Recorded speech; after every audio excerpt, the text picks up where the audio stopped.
Boa noite, turma. Tudo bem? Turma, na aula de hoje eu irei falar sobre a parte de comandos elétricos para a partida de motor de indução. Tá? Esse conteúdo seria um conteúdo mais prático, tá? Se nós estivéssemos na escola, né? Seriam aulas 90% com aplicação prática e 10% ali para explicar o que seria o motor, né? Enfim, o motor já passei a teoria, mas o chave contadora, o relé térmico, temporizador, seria 10% e 90% interpretação no diagrama e montagem, né, do circuito. E infelizmente não foi possível trabalharmos dessa forma, então eu passarei aqui alguns aspectos práticos e mais alguns conceitos teóricos, trazendo também aí as principais partidas, tá, utilizadas aí na indústria, os principais diagramas de comando e potência, tá, quando se trata de acionamento de máquinas. Legal, então os objetivos para a aula de hoje são os seguintes: a apresentação dos elementos utilizados para o desenvolvimento de diagrama de comando, tá? Então, diagrama de comando, temos a parte de comando e a parte de potência, eu vou explicar cada um deles. Depois, definições conceituais sobre chaves contatoras e suas aplicações em acionamento de motor de indução trifásico. E, por fim, os principais diagramas de partida utilizados no meio industrial. Talvez não sejam aí, hoje em dia os principais, mas são os diagramas base aí para entender qualquer outro tipo de diagrama. Se vocês conseguirem aí interpretar, né, esses diagramas, provavelmente os outros serão aí tranquilos também, porque o que muda ali é o sistema de lógica, né, que é feito, mas o conceito é o mesmo. Legal.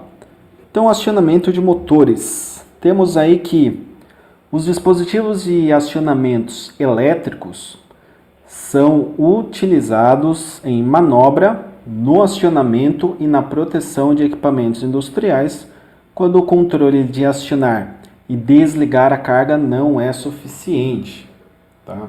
Então, é feito aí toda uma parte de manobra e temos aí a proteção também, né, desses equipamentos. Aqui eu tenho uma figura para ilustrar isso, onde temos inicialmente a chegada da rede elétrica, dispositivo de seccionamento, dispositivo de proteção contra curto-circuito, proteção contra a sobrecarga e dispositivo de manobra para o acionamento do motor. Eles podem ser instalados para proteger os equipamentos em relação ao circuito de alimentação e também criar uma lógica de contato. Nas primeiras aulas alguém comentou de CLP. Em CLP seria a lógica ladder, tá? Utilizada aí para fazer o acionamento de máquinas. Aqui tratamos como lógica de contato ou de intertravamento, que é quando nós temos aí dois ou mais contatores. Quando um é acionado, o outro deve ser bloqueado, tá? Bloqueando manobras que não poderiam ser executadas de forma simultânea. Então é isso. Se eu tenho, por exemplo, partida com reversão, o que acontece? Eu ligo a rede elétrica para o motor girar num sentido. Se em algum momento for acionado a outra chave contatora para a reversão do motor, o primeiro contator tem que cair, tá? Essa seria a lógica, tá? Só que essa lógica a gente aplica com o conceito de intertravamento para, bloqueando um contator, eu consiga acionar outro. Tá? Esse que é o conceito, mas vou explicando aí com mais detalhes. Agora, falando sobre os dispositivos de acionamento elétrico, temos aí que os dispositivos elétricos eles podem criar um campo eletromagnético no momento da energização de sua bobina. Então, é basicamente uma bobina ali que tem um circuito eletromecânico que faz o fechamento ou abertura ali de contatos. Por isso, são conhecidos como chaves eletromagnéticas e eles são utilizados para abrir ou fechar os contatos. Então, quero ligar o motor, então fecho os contatos de potência. Quero desligar o motor, abro os contatos de potência, abrindo os contatos de potência não passa corrente, o motor não gira. Tá? Normalmente, os dispositivos utilizados em baixa tensão podem ser classificados como de seccionamento ou de proteção, conforme mostrada na figura ao lado. Então, temos as duas classes aí, né? Então, dispositivo de seccionamento, que seria a parte aí de comutadores, seccionadores e contatores, tá? Então, nós temos aqui esses elementos, né? Esses três aqui. E quando que eu faço seccionamento? Eu faço em vazio, tá? Sem carga, ou sob carga, tá? Então, se existe uma carga acoplada ao eixo, existe aí uma corrente normalmente maior também, né, em operação, e o seccionamento ali ele deve ser capaz de extinguir, né, um arco voltaico que possa surgir aí quando a gente faz o acionamento com carga, tá? A proteção é a proteção de sobrecarga e a proteção de curto-circuito, tá? No curto-circuito temos aí os fusíveis e os relés eletromagnéticos, tá certo? Na sobrecarga temos os relés térmicos e os termistores, que são dispositivos que, ao ter um acionamento dentro de valores nominais de corrente, se ultrapassar ali 20%, por exemplo, 15%, 20%, esses elementos eles devem ser acionados para interromper a corrente que vai para o motor, tá? Por quê? Porque é uma corrente ali 20% acima, 15%, 20% acima, e no regime permanente os enrolamentos do motor não suportam isso, tá? Então ele suporta por um determinado período, mas isso daí não é saudável para a máquina, tá? Reduz a vida útil, por isso que deve ser utilizado aqui relés térmicos ou termistores para esse tipo de proteção. E curto-circuito não tem muito segredo, né? O famoso fusível e os relés eletromagnéticos que fazem a detecção se uma fase bateu na outra, por exemplo, abrindo ali o circuito e protegendo a máquina. Legal, agora eu vou falar das características dos contatores, tá? Temos ali que o contator ele é um dispositivo capaz de realizar um acionamento mecânico por meio de um sinal elétrico, tá? Então, de novo, um sistema eletromecânico. Eu entro com energia elétrica e há um fechamento mecânico ali de contatos. Ao energizar sua bobina mediante uma tensão elétrica, seus contatos são acionados, tá? Há dois tipos de contatores. Temos o contator de potência, que liga e desliga o motor, e as outras cargas elétricas, né? E temos também o contator auxiliar, que liga e desliga circuitos de comando, sinalização, controle e interface com processadores eletrônicos, etc, etc, tá? Então, contator auxiliar é muito utilizado? Sim, porque ele vai fazer toda essa parte de comando, lógica, sinalização, controle, interface com processadores, né? Então, ele tem uma característica aí mais reduzida, digamos assim, né? Não tem uma densidade, não é um componente tão grande que tem que processar muita corrente, né? Ele tem aqui o A1 e o A2, que seria a bobina para o acionamento da chave, né? Da chave contatora. Temos aqui os contatos, né? Nesse caso aqui nós temos NO, que vem lá do inglês, que é Normal Open, tá? Então é normalmente aberto. Então o contator aqui, que tem aqui os 4 contatos, né? Temos 4 normalmente abertos. E temos também o contator de potência. Perceba que é claro e evidente, né, a questão aqui da potência, porque temos chapas, tá, para a condução da corrente. Então, nesse caso aqui, a gente trabalha com uma potência muito maior, certo? Uma potência bem maior do que nesse caso aqui. Estamos acionando a máquina através dessa chave. Aqui a gente está fazendo um comandinho ali em 220, por exemplo, tá? Legal. Falar um pouco da simbologia, tá? Para comandos, diagrama de comando, diagrama de potência dos contatores. Temos aí que o contator de potência, ele tem ali os contatos principais identificados com números unitários, né? De 1 a 6. Esses contatores suportam correntes elevadas, né?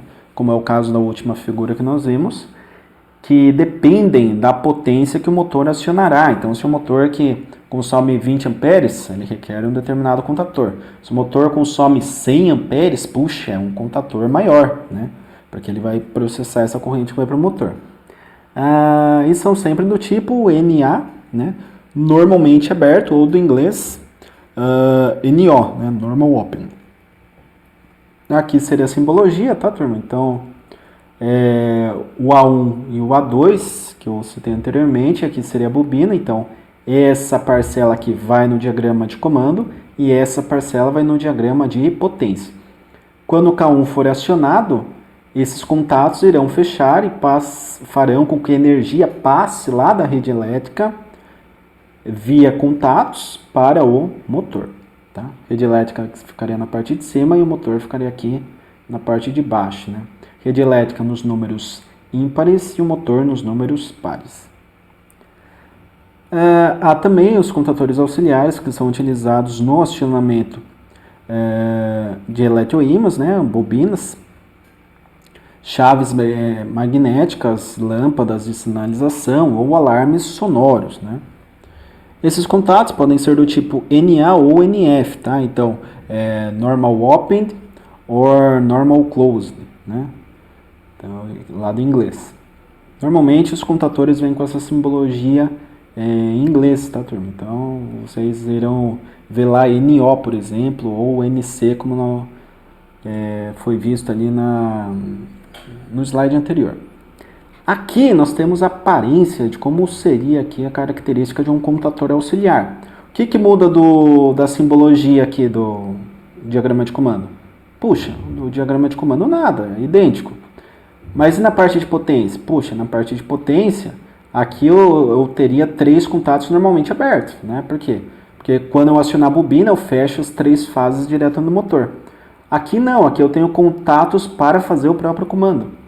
Então, a bobina, ela vai, ao ser acionada, vai, por exemplo, fechar esses 2 contatos que irão acionar, ou posso utilizar um normalmente fechado aqui para abrir, dependendo, né? Se eu estiver utilizando um sistema de intertravamento, tá? Intertravamento, quando eu aciono uma bobina, um contato auxiliar normalmente fechado está em série com uma outra bobina. Então, quando eu aciono essa bobina, abre o circuito da outra bobina, não permitindo com que ela seja acionada, que ela tenha a corrente ali circulando, ocorrendo um travamento. Chamamos de intertravamento esse processo. Legal. Aqui eu começo já a entrar nos métodos de partida. Temos aqui partida direta, né? Nesses 2 métodos, né, de partida, os motores podem ser acionados diretamente, desde que satisfaçam as seguintes condições. Esses 2 métodos seriam ali a questão da partida direta, tá, turma? Temos partida direta convencional e a partida direta com reversão. Nesse momento eu vou falar apenas da partida direta convencional. As condições que devem ser satisfeitas são as seguintes. A corrente nominal da rede é elevada nesse tipo de partida, tá? E a corrente de partida no motor não se tornam tão relevantes, tá? Então, é um tipo de condição que deve ser satisfeita para que a gente possa utilizar partida direta. Então, a corrente nominal é muito elevada, ou seja, a corrente que vai ficar ali circulando de forma permanente no motor é muito alta em relação à partida. Então, como essa partida normalmente gera um pico de corrente elevado, se eu tenho um motor aí de muita corrente, ele já está preparado, né, o seu sistema de acionamento já está preparado para trabalhar com esse nível de corrente. Então, em tese, não teria problema.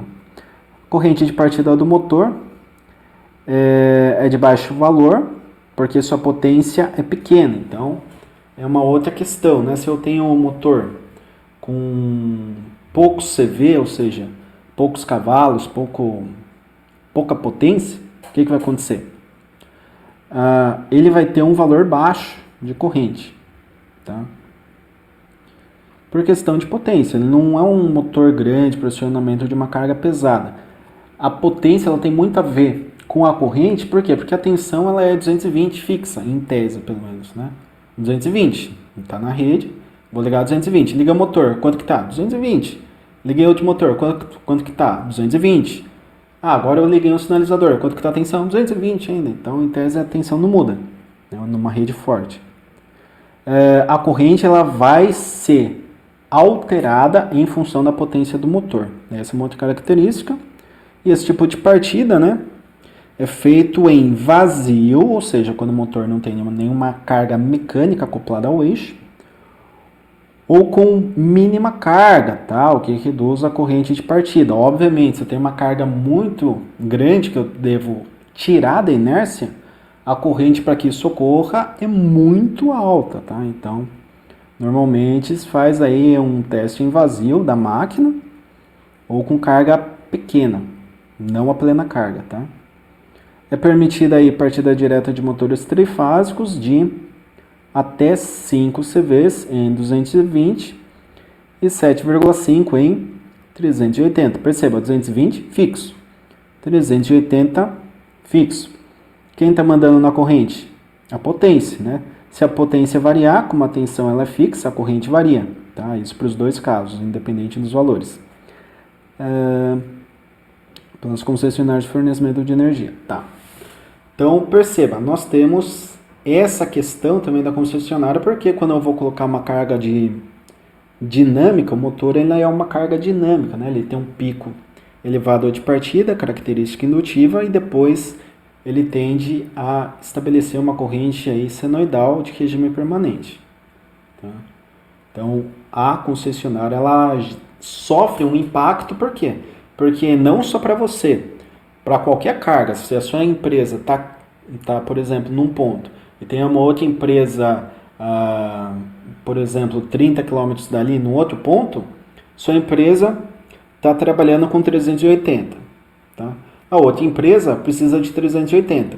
Mas dependendo da potência do seu motor, se você fizer uma partida direta, esse 380 pode afundar na outra empresa. Tá? Então a empresa ela precisa trabalhar com 380 e daqui a pouco, por entrar uma carga muito pesada em partida direta, há um afundamento da tensão. E esses 380 pode virar, por exemplo, 300. Obviamente, isso daí não é de regime, tá? É um afundamento instantâneo ali, um afundamento por alguns segundos, dependendo, né? Ou milissegundos, depende aí da dinâmica do motor. Mas isso não é bom para a concessionária, porque a concessionária que fornece energia, ela pode ser penalizada, né? Então, para que isso não ocorra, ela estabelece aí alguns limites saudáveis. E aqui nós temos o diagrama, né? Como eu disse, nós temos aqui a parte de comando, tem aqui um disjuntor que vai fazer o sistema de proteção, temos aqui dois fusíveis também para curto-circuito, temos aqui o relé térmico, tá? Que é essa simbologia aqui, ele vai direto no motor, e é o seguinte, temos um disjuntor tripolar para proteção do motor contra curto-circuito. E quem aciona o motor é K1. Tá? Quando que K1 vai fechar os contatos auxiliares aqui de potência? Né? São 3 normalmente abertos, então contator de potência. Quando a bobina do K1, que tem esses contatos auxiliares, receber a energia. Tá? Então aqui ó, nós temos o contato auxiliar do relé térmico, né? Se houver sobrecarga, abre aqui e desliga o motor. Por enquanto está fechado, né? Motor desligado. E temos uma botoeira aqui de emergência, tá? Normalmente fechado, se alguém bater a mão na botoeira, interrompe o fluxo aqui de corrente e desliga o motor. Então o sistema aqui normalizado, obviamente o motor não partiu ainda, né? O K1 está aberto. Botão de emergência fechado, ele é um normalmente fechado e pressionamos aqui, por exemplo, o S1, é a única coisa que a gente tem para fazer aqui, né, nesse diagrama. Pressionei o S1, a corrente vem, chega na bobina por A1, passa por A2, retorna, então eu tenho um fluxo aqui de corrente, né? Do S, passou aqui pela proteção, chegou na bobina, do A2 voltou pelo T, pela fase T, E quando eu acionei a bobina, fechou esse contato auxiliar. Então a energia agora ela fica passando por esse contato auxiliar, tá? E esse botão, normalmente com o retorno por mola, né? Botão de pulso, ele volta. Legal. Como o K1 está sendo mantido ligado aqui através do seu contato auxiliar, o que acontece? Ele fecha esses 3 contatos de potência, fazendo com que o motor gire. Tá? Se eu quiser desligar, eu chego aqui e pressiono esse botão. Tá? O botão vai interromper a passagem de corrente via K1, a bobina não recebe essa corrente mais e abre o contato auxiliar K1, não permitindo mais circulação da corrente pelo contator e abrindo os contatos de potência. De forma resumida é isso. Agora o método de partida com reversão, temos o seguinte. A partida de motor com reversão é uma técnica aplicada à máquina a qual se deseja controlar o seu desempenho ao máximo. Tá? Então quero ter o maior desempenho possível. O procedimento de partida do motor com reversão é indicado apenas para motores com capacidade de 7,5 a 10 CVs. Tá? Essa é a potência máxima que a gente pode trabalhar. Sua performance, como torque de partida, por exemplo, pode ser expandida e assim trazer mais benefícios para a máquina, um motor trifásico, e aumentar o seu potencial. Tá? Então aqui nós temos o diagrama de comando mais uma vez, de forma resumida. Essa parte aqui é a mesma que nós tínhamos na partida direta. Por quê? É direta com reversão. O que muda? Que aqui nós temos K1 ligando o motor de forma direta e K2 ligando o motor de forma reversa. Tá? Então, quando eu bater aqui nessa botoeira, o que acontece? A energia chega em K1 e uma coisa interessante aqui, ó. Liguei K1, fechou esse contato auxiliar que manteve ele ligado, mas eu abro esse daqui, ó. Tá? Se eu abro esse contato aqui auxiliar de K1, K2, mesmo que eu queira pressionar esse botão aqui, não recebe energia, porque K1 está abrindo o caminho de K2. E o que acontece? Eu acionei K1, fecho os contatos de potência e o motor gira, no sentido. Tá? Sentido anti-horário, por exemplo. O que eu faço agora? Eu desligo o sistema, tá? Botão aqui de emergência, desliguei, o S0. Legal. K1 deixa de receber sinal, esse contato auxiliar abre, os de potência também, e esse fecha, porque ele é normalmente fechado. O que eu faço agora? S2. A corrente vem aqui, desce, aciona K2, bate aqui os contatos de potência de K2 e o motor gira no sentido horário. Tá? Quando eu fecho K2, eu abro o contato normalmente fechado, aqui que está em série com K1. Abrindo esse contato normalmente fechado, K1 não pode ser acionado, mesmo que eu pressione S1. Então, nós temos aqui o intertravamento, que é um contato normalmente fechado em série com a bobina oposta. Né? Então, nós temos aqui, em série com K1, eu tenho um NF de K2, e o NF de K1 está em série com K2. Então, nós temos aqui uma oposição, né? Temos essa diagonal, K1 e K1, K2 e K2. E essa é a partida com reversão, ou seja, ora o motor gira num sentido, ora o motor gira em outro sentido. E uma das mais conhecidas, mais citadas, uma das mais aplicadas em termos de comando também, é a estrela triângulo. Tá? Daí nós temos as características, né? Para instalações elétricas industriais, pode-se utilizar aí chaves estrela triângulo para suavizar os efeitos da partida do motor. Tá? Então, eu não quero que exista um pico grande de corrente na partida. Podemos trabalhar com estrela triângulo. O procedimento para o acionamento do motor é ligando-o inicialmente na configuração estrela, até que o motor alcance uma velocidade próxima da velocidade nominal, velocidade de regime. Após esse momento, é realizada a troca do tipo de ligação para triângulo. Tá? Na ligação triângulo, nós temos tensão nominal na bobina, e na ligação estrela, temos tensão nominal dividida por raiz de 3. Lembrando que é um motor de indução, trifásico. Então tem um raiz de 3 aqui no meio. A corrente em delta, ou corrente em triângulo, é igual à corrente nominal, tá? E a corrente em estrela acaba sendo 1/3 da corrente em triângulo, ou seja, 1/3 da corrente nominal, o que gera um impacto no torque, tá? Então, o torque em estrela é 1/3 do torque em triângulo. Ah, professor, mas então o motor perde torque? Perde torque, mas na partida, o pico de corrente é 1/3 também. Então, vai muito do custo-benefício, né? Você não pode trabalhar com cargas muito pesadas também, senão você não tem o torque necessário para partir. Lembrando que nós temos as categorias de motor, né? Que nós estudamos anteriormente. E temos lá 150%, 200%, 275%, né? Fazendo essa análise aí, puxa, meu motor ali precisaria, para ter uma arrancada ali, pelo menos ali, vamos pegar aí uma curva parabólica. Puxa, a inércia é minúscula, né? Então, 1/3 para esse tipo de carga, tranquilo, certo? Como funciona? Esse daqui é um pouquinho mais complexo, porque temos um temporizador, tá? Temos aqui um K6, né? Ó. É o símbolo do K do contator, mas tem um xizinho, significa que tem um tempo. Então, pressiono o S1, o que acontece? Chega energia nesse K6, que é um temporizador, começa a contar, tá? Só que também, quando eu pressiono esse botão, eu alimento direto o K1, já fecho aqui os contatos de potência e fecho o contato auxiliar de K1. Então a energia vem aqui, mantém K1 energizado via o contato auxiliar e o motor já conectado, certo? Juntamente com o fechamento aqui de K3, que vai bater esses contatos. Bateu K3, bateu K1, eu tenho o motor na conexão estrela, tá? Só pensar aqui, ó, fechou K3, ponto comum, né?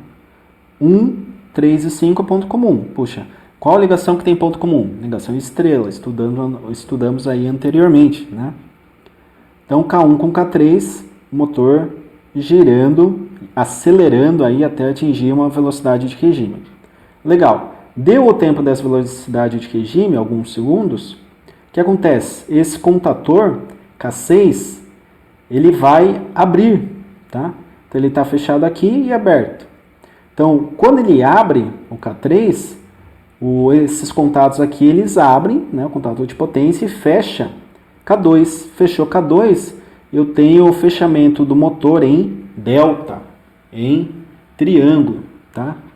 E para fazer esse tipo de acionamento, nós precisamos de um motor de 6 pontas, tá? Não tem como fazer essa partida se não tivermos aí as 6 pontas do motor disponíveis, né, para fazer a conexão, tá?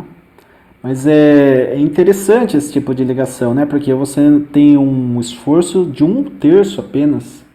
Em vez de ter 100%, nós trabalhamos com 33% de esforço para acionar a mesma carga. Então vai de um estudo de viabilidade. Puxa, a carga ela tem uma inércia muito alta? Tem. Puxa, então se eu vou perder 1/3 do conjugado na partida, talvez não seja legal.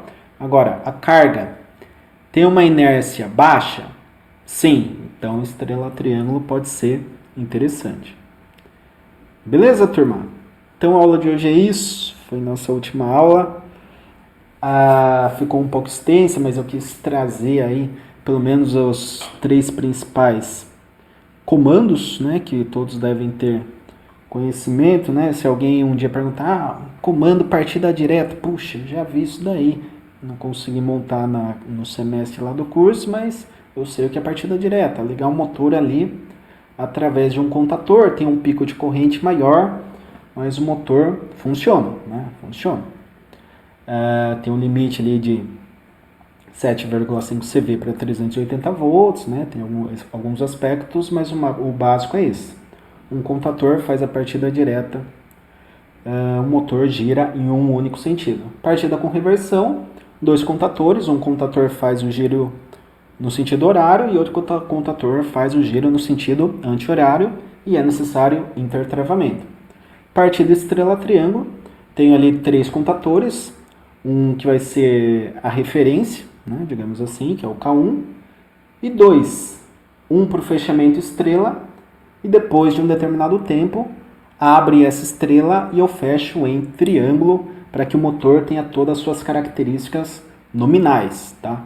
Corrente nominal, tensão nominal, torque nominal e velocidade nominal.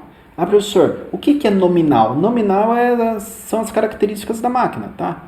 Quais os parâmetros elétricos, né, e mecânicos que aquela máquina pode ser submetida ou que deve ser submetida? Ah, são esses, tá?